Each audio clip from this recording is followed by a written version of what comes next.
Way back in 1982, Star Trek II premiered, and following that successful launch, there was a huge convention dubbed the Ultimate Fantasy, with all the film stars in attendance taking place at the Shamrock Hilton in Houston. One of the most recognized names in Star Trek fandom, Larry Nemecek, was at that convention and recalls how the whole event started unraveling from the beginning. Not only do they not let us check in on Friday for the weekend, but there's like dozens and hundreds of other people sitting around on their suitcases all waiting to get in. I'll just never forget that. But they freaked, and that's what the thing was with not letting people into their rooms. They were trying to shut the convention down, and meanwhile over at the arena, they were going on with the show, even though they were technically bankrupt. This was billed as one of the biggest and best cons ever, and was quickly turning into one of the biggest fiascos.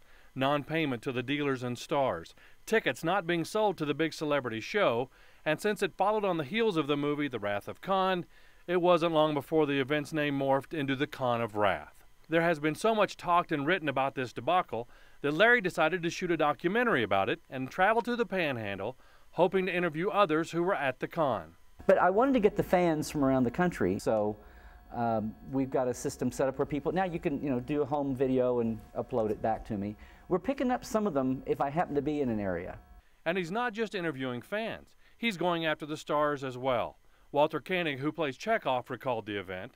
And I thought, my goodness, this is such an extraordinary promotion, it's going to be wonderful, it's going to be the best ever. He also talked to George Takei, better known as Sulu.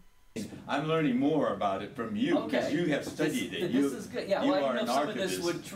Whether it dramatically didn't turn out the way it was supposed to, and it really looked like the backlash was going to land on the celebrities. Wendy Doohan, the daughter of Jimmy Doohan, who played Scotty, has been tapped, as well as producer and writer Harve Bennett, who vividly recalls how DeForest Kelley, who played Bones, reacted to the news that the con was falling apart at the seams.